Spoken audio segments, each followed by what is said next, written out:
अस्सलाम वालेकुम दोस्तों। आज की वीडियो में हम नाप से कुर्ते की कटिंग करना सीखेंगे कि हम किस तरह एक नाप के कुर्ते से कुर्ते की कटिंग करेंगे। नाप से कुर्ते में कटिंग करने में हमें आर्मोल को कटिंग करने में काफ़ी मुश्किल पेश होती है। तो आज इस वीडियो में मैं आपको एक ऐसा आसान हल बताऊंगा कि आप किसी भी साइज़ में आर्मोल और फिटिंग को साइज़ करके कुर्ते की बहुत आसानी से कटिंग कर सकेंगे। सबसे पहले कुर्ते में लेंथ को साइज़ कर लें। आपने इसी तरह बिछाकर कुर्ते में लाइन को साइज़ करना है। जो हमारी शोल्डर की सिलाई है यहाँ से हम लाइन को साइज़ करेंगे। ये 4.5 इंच की लेंथ हमें मिल रही है। कुर्ते को पलट कर शोल्डर को साइज़ कर लें। 18 इंच शोल्डर साइज़ है, नोट कर लेंगे। कुर्ते में आस्तीन की लेंथ को साइज़ कर लें। शोल्डर की सिलाई तक हम आस्तीन को साइज़ कर लें तो 23 इंच का साइज़ हमें मिल रहा है। आस्तीन की लेंथ को नोट कर लेंगे। आर्मोल के नीचे सीने की फिटिंग को साइज़ कर लें तो 20.5 इंच की हमें फिटिंग मिल रही है। 6 से 6.5 इंच नीचे हम कमर की फिटिंग को साइज़ कर लेंगे तो 20 इंच की फिटिंग कमर के पास से मिल रही है। इसी तरह जहाँ से हमारे चौक शुरू हो रहे हैं यहाँ से हम हिप की फिटिंग को साइज़ कर लेंगे तो ये 22 इंच की फिटिंग हमें मिल रही है। इतनी ही फिटिंग हमारी दामन के पास से भी है जो 22 इंच है। अब हम आर्मोल को किस तरह से कटिंग करेंगे और कितना हमारा आर्मोल डाउन होना चाहिए, उसके लिए आपने एक साइज नोट करना है कि हमने आस्तीन की चौड़ाई को साइज करना है कि जिस तरह मैं साइज कर रहा हूँ आप चेक कर लें। बिल्कुल इंच टेप को सीधा रखते हुए आस्तीन की चौड़ाई को आप साइज कर लें तो ये 7.25 इंच का साइज हमें मिल रहा है। इस साइज को आप नोट कर लें कि हमारी आस्तीन 7.25 इंच चौड़ी है और आस्तीन के राउंड को साइज कर लें। हमने इसी फिटिंग पर आस्तीन को कटिंग करना है और इस फिटिंग के हिसाब से आज कुर्ते में आर्मोल को कटिंग करेंगे। आस्तीन के बॉटम को भी साइज कर लें। ये 5.5 इंच का साइज है। आखिर में हम कॉलर को साइज कर लेंगे। कॉलर को खोलकर बिल्कुल सीधा साइज करेंगे। 15 इंच का साइज है। अब हम कुर्ते की कटिंग करेंगे। अगर आपने अब तक मेरे चैनल जीनियस टेलर को सब्सक्राइब नहीं किया है तो आप मेरे चैनल जीनियस टेलर को सब्सक्राइब कर लें ताकि इस तरह की और इन्फॉर्मेटिव वीडियो आपको वक्त पर मिलती रहे। हमने कुर्ते को हिप के पास से जितना साइज किया था उसका हाफ करें तो 11 इंच बनता है। अब इस 11 इंच से आधा इंच बढ़ाकर कपड़े को फोल्ड करेंगे। यहाँ हमने 1 से 1.5 इंच बढ़ाकर फोल्ड किया है तो हम इसको कम कर लेते हैं। अब ये 12 इंच का साइज फोल्ड हो गया है जो हिप के साइज से 1 इंच बढ़कर है। आपने इतना ही फोल्ड करना है जितनी हमारी हिप की फिटिंग है। अब कुर्ते में हम फ्रंट कटिंग के लिए टॉप पर एक स्क्वायर लाइन कर लेंगे।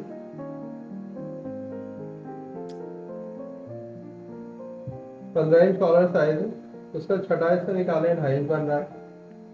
2.5 इंच पर हाले की चौड़ाई को मार्क कर लें और इतना ही मार्क हाले की गहराई के लिए भी लगा लें। इन दोनों मार्क को स्क्वायर कर लें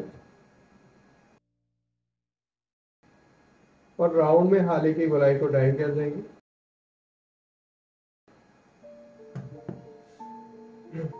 हमने नाप के कुर्ते से जो शोल्डर को साइज किया था वो 18 इंच था तो 18 इंच का हाफ 9 इंच बन रहा है।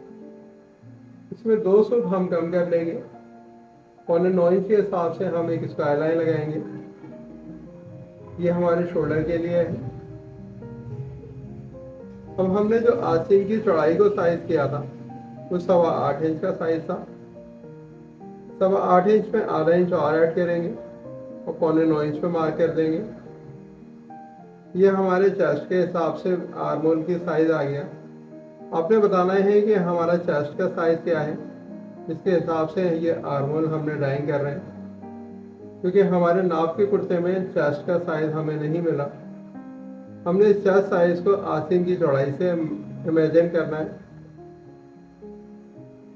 और इसी चेस्ट साइज के हिसाब से हम शोल्डर को डाउन करेंगे जो चेस्ट का 16वां हिस्सा होगा।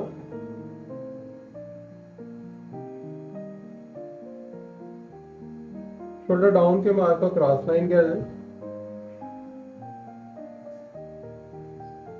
आर्मोल डाउन के लिए जो मार्क किया है हम इसको अलाइन कर देंगे। शोल्डर की लाइन से 1 इंच अंदर मार्क कर लें और इस मार्क से शोल्डर के पॉइंट से क्रॉस लाइन लगाएंगे। इस लाइन पर आर्मोल को ड्राइंग कर लें। अगर किसी फ्रेंच स्केल के आप इस तरह का आर्मोल ड्राइंग कर सकते हैं। हमने सीने के पास से जो फिटिंग ली थी उसका हाफ मार्क कर लेंगे। 20.5 इंच हमने सीने के पास से फिटिंग ली है जो आर्मोल की जड़ से हमने साइज की थी।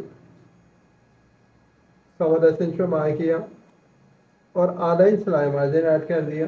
ये टोटल साइज 11.25 इंच हो गया। अब हम आर्मोल के राउंड तो साइज कर लेंगे। तो ये 9.25 इंच का साइज मिल रहा है जितना हमने आर्मोल को डाउन किया है। आर्मोल का राउंड भी उतना ही आ रहा है जो हमारे मेथड की हमें कंफर्मेशन दे रहा है। आर्मोल के नीचे 6 इंच पर हम कमर की फिटिंग के लिए मार्क लगाएंगे और इस मार्क से 7 इंच नीचे हम हिप की फिटिंग के लिए मार्क लगाएंगे। दोनों मार्क को स्क्वायर कर लें।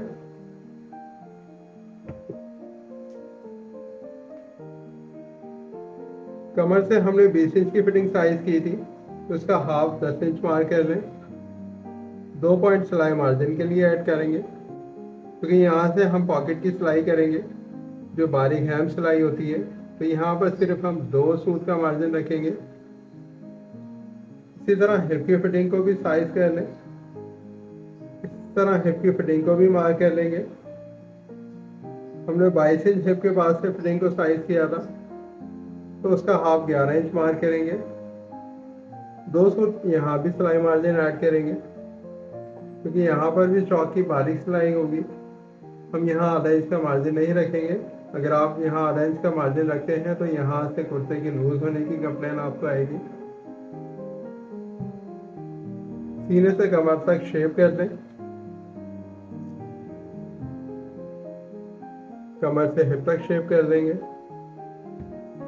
और जितनी चौड़ाई हमने हिप के पास से रखी है इतनी ही चौड़ाई में दामन तक स्ट्रेट लाइन कर दें।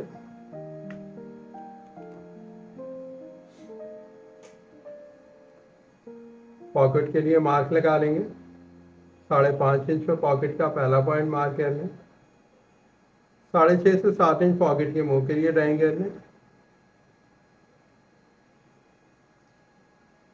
और पॉकेट के मार्क से 3 से 3.5 इंच नीचे हम चौक के लिए मार्क कर लेंगे।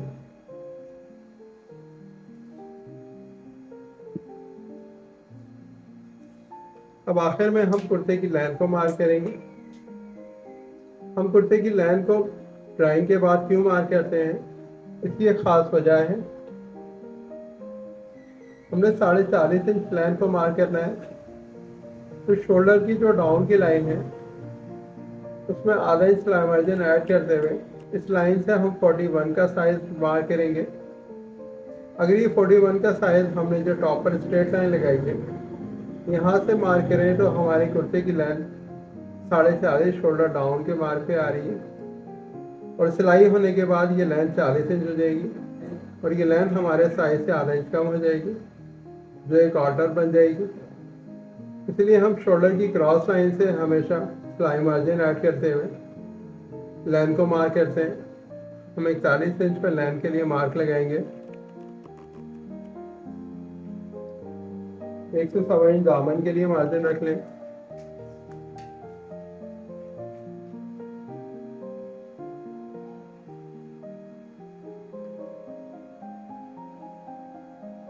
साइड की तरफ 2 पॉइंट का क्रॉस देंगे आगे चौक की लटा खत्म हो जाए।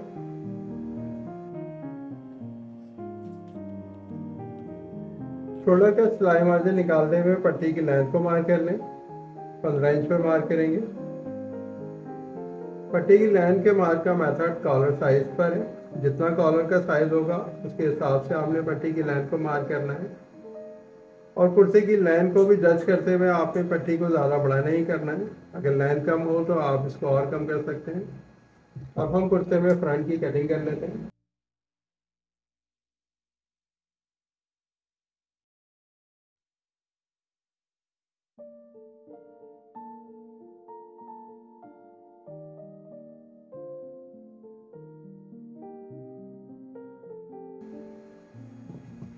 पॉकेट के मार्क को कट लगा देंगे।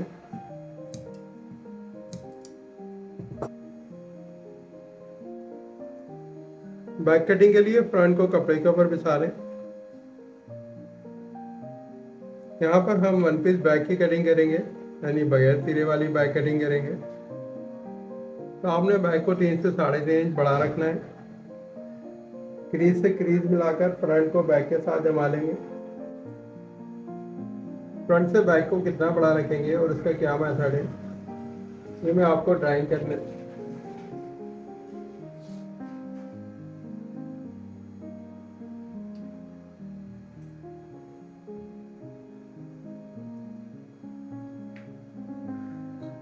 फ्रंट से बैक को कितना बड़ा रखेंगे और इसका क्या मेथड है, ये मैं आपको पहले भी बता चुका हूँ।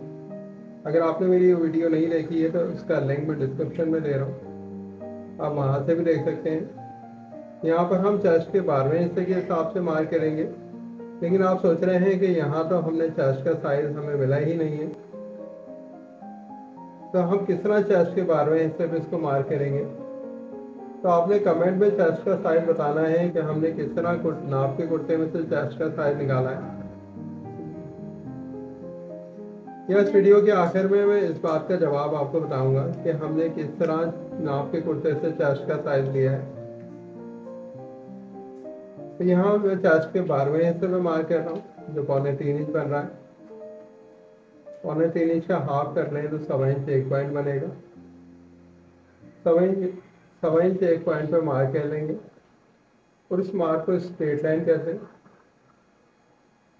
हमने फ्रंट में हाले की चौड़ाई 2.5 इंच रखी थी, तो बैक में इसमें 1.5 इंच बढ़ाकर हाले की चौड़ाई को मार्क करेंगे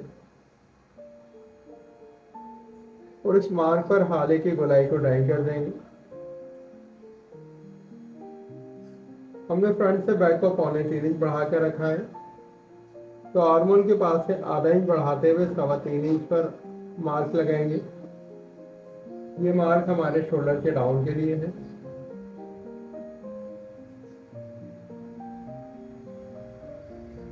शोल्डर को मार्क कर लेंगे। 18 इंच शोल्डर साइज है, तो उसके हाफ में आधा इंच प्लस करते हुए 9.5 इंच पे मार्क कर लें। उस मार्क के हिसाब से बाकी आर्मोल को भी ड्राइंग कर देंगे। बैक की कटिंग कर लेंगे।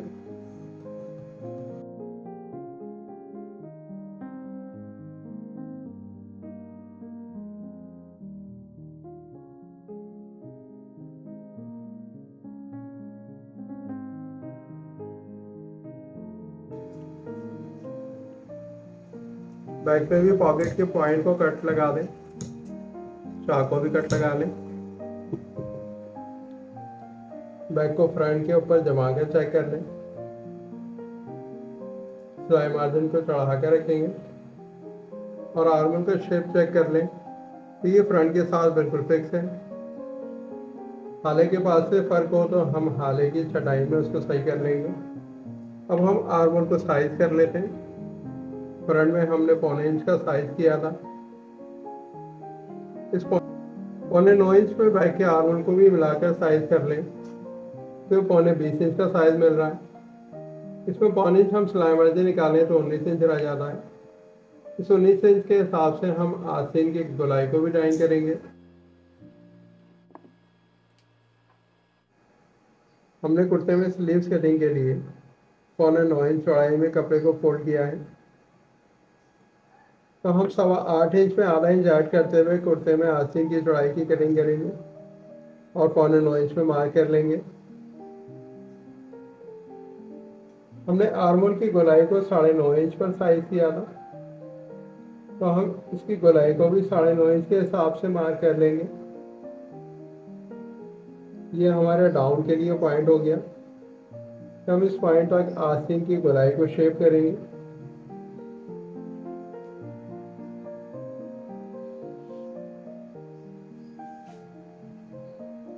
इसको 1.25 इंच का शेप करते हुए आस्तीन को फ्रंट के लिए टाइम कर देंगे।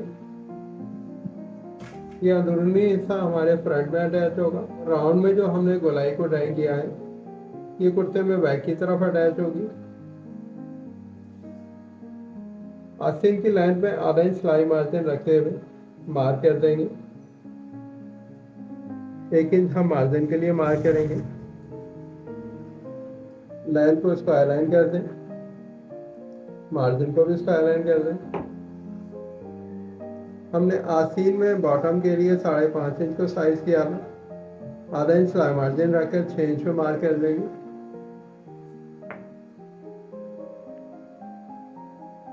कर्व स्केल से आस्तीन को शेप कर देंगे।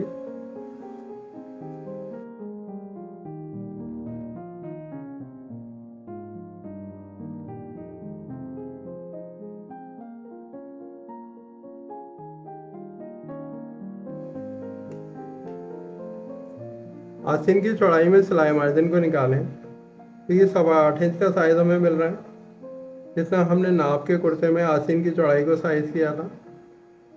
और आस्तीन तैयार होने के बाद गोलाई से 9 इंच पर तैयार आएगी। अब आस्तीन को खोलकर गोलाई को सेट कर सकते हैं।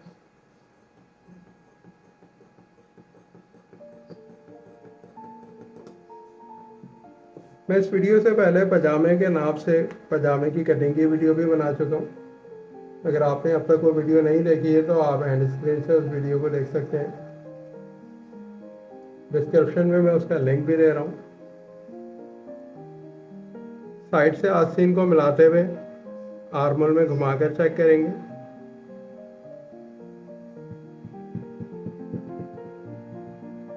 तो आप देख सकते हैं कि आस्तीन आर्मोल के साइज के हिसाब से बिल्कुल परफेक्ट कटिंग हुई है।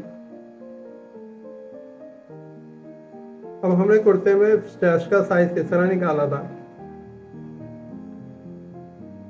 हमने 8.25 इंच आस्तीन की चौड़ाई को साइज किया था, जिसमें आधा इंच मिलाकर 9.25 इंच पर आर्मोल के डाउन को मार्क किया था। ये 9.25 इंच 35 चेस्ट का चौथा हिस्सा बनता है। तो हमने 35 चेस्ट के हिसाब से शोल्डर डाउन को भी मार्क किया। 35 चेस्ट का 16वां हिस्सा 2.25 इंच बन रहा है, जो हमारे शोल्डर डाउन के लिए है। और हमने 35 चेस्ट के 12वें हिस्से के हिसाब से बैक को 3.25 इंच बढ़ा रखा है। ये तमाम मेथड हमने सिर्फ आस्तीन की चौड़ाई से लिए। उसी के हिसाब से हमने आर्मोल को डाउन किया, बैक को बढ़ा रखा, और शोल्डर की क्रॉसिंग के लिए भी हमने उसी के ज़रिए मेथड निकाला है। तो आप किसी भी साइज़ में शोल्डर की कटिंग, आर्मोल की कटिंग और 1 पीस बैक या 2 पीस बैक की कटिंग सिर्फ एक साइज़ लेते हुए बहुत आसानी से कर सकेंगे। अगर आपको मेरी ये वीडियो पसंद आई हो तो इस वीडियो को लाइक और शेयर कीजिए और मेरे चैनल जीनियस चैनल को सब्सक्राइब कीजिए, ताकि इस तरह की आने वाली नई और इन्फॉर्मेटिव वीडियो आपको वक्त पर मिलती रहे।